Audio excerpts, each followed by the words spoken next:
It's really good to see you.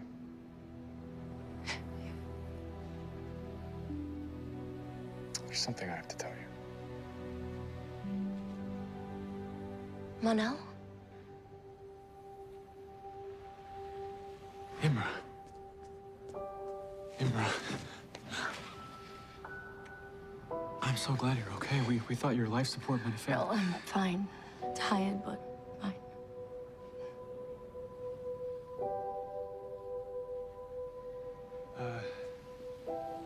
Imra, this is Kara Danvers. Supergirl. I can't believe it's really you. Kara, this is Imra Ardeen. My wife.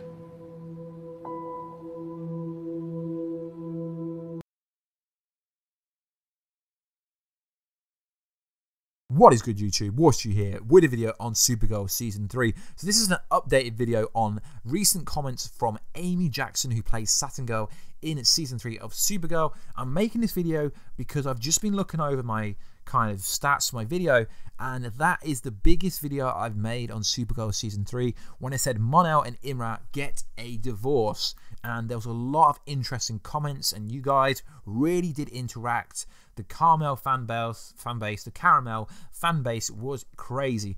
But before we get into this interview that I want to go over, if you could check out Robo, he's a cool YouTuber. I've supported him pretty much since he started on YouTube. As you know, YouTube is changing their Google partnership next month, and to be able to have the functions of monetization and things like that, you need 1,000 subscribers. He's getting close to already, so if a couple of you could go over, that'd be awesome, because his content is just as good as any YouTuber that does kind of comic book related videos. So let's get into this. So we were introduced to Saturn Girl properly this week. We found out that she can manipulate weight. She threw him at Rain, but failed. And then she also put a protective bubble around Mon-El. So what is interesting is she claims that she was a fan of the show before she came to the show. Whether that's real is neither here or there, because it's famous for people to say, yes, I was a fan of this, I was a fan of that before I came to it, because it's fan pleasing. So she basically says she was a fan of Karamel, so she knew what she was getting herself into. So a direct quote from this said, "Can I be honest, I was a fan of the show before, and I was also a Karamel or Carmela shipper before I even signed," Jackson told comicbook.com. So I'm actually a fan of them also, but I think because I did my homework about the character itself, I knew I was getting myself into a sticky situation, because it's already a formed relationship beforehand with Mon-El and Kara, but I know that this character is going to be very appreciated and loved because she is a strong character in herself. I think in this episode especially, there's a bond between Supergirl and Saturn Girl, which is nice. It's not all directly about the relationship and being Mon-El's wife. I think it's a total different side to what people have seen before. I'm excited for people to see that and to hopefully be more accepting of her in the Supergirl world, which is pretty interesting, because although a lot of the Karamel fans don't particularly like them together, they don't hate her. I've not read many comments of people being against her. So as we know, episode 11 is the Fort Raz episode, and the synopsis goes like this: as Rain continues to terrorize the city, Supergirl teams up with Saturn Girl and 2 new recruits, former enemies Livewire and Psy, to form a team for a mission to Fort Raz to recover a prisoner who has information on how to defeat Rain once and for all. Meanwhile, Alex babysits Ruby. Ironically, how Alex babysits Ruby, because Rain essentially is Samantha, but we already know, spoiler alert, that the second world killer is going to be called Purity. If you read the synopsis for episode 13, you would find out that they've kind of already ruined it. I don't know why Supergirl keeps ruining their own show. It's almost like they're going to retcon the whole program once they go on a 2-month break and have to do reshoots because production issues. It's like, why are they telling us in the synopsis 2 episodes ahead of where we're at that they are trying to find a new world killer, and it's going to be this Julia Freeman, who's a 20-year-old musician. So obviously, why I told you synopsis, because it said you're going to see a different side of it.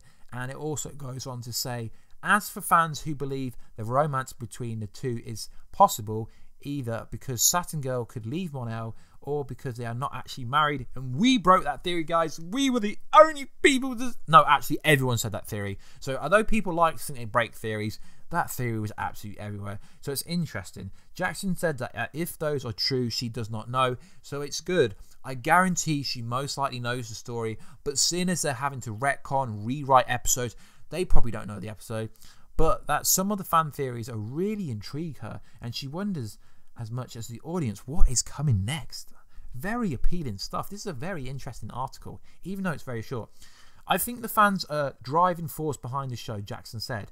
They know what they want, and they see things totally different to us as actors. We're playing the part, but they are seeing things from a whole different perspective. So when I read comments and people message me and tell me their ideas for stories and what they hope to see, I think sometimes that could be a really good storyline. It will be interesting to see whether the writers use some of their ideas in later episodes. The thing is, guys, although she's an actress, she's being nice, the writers aren't really going to listen to anyone because writers in Hollywood are paid a lot of money to write a storyline. But I guess you could kind of predict what's going to happen in future episodes of Supergirl, but it's going to be hard because they're having to retcon everything. Are they really going to be able to predict what's coming forward? Because like they're giving us so much information. It's telling us about the second world killer. I mean, Thomas Cover's most likely going to be a world killer as well, like I've said before. But it's like after episode 14, I think it is, they go on a break for 2 months, so they're going to have to production issues. They're going to have to retcon a lot of things anyway, due to the whole Andrew Kreisberg thing. So it's going to be very interesting, guys. So what do you think about these comments? Does it confirm that Amy Jackson, who plays Saturn Girl, is confirming that it's a fake marriage? But she doesn't want to tell you that because we know, like, Saturn Girl in the comic books can manipulate people. Is she manipulating people into thinking that Mon-El is in love with her?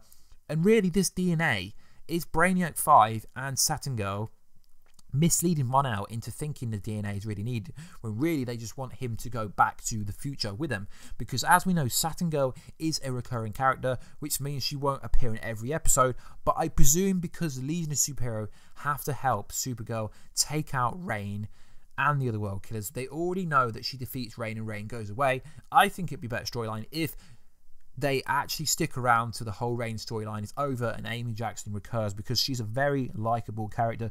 She's very cool, and she's another British English actor on the show, which is pretty, I believe she's English. I know she resides in London.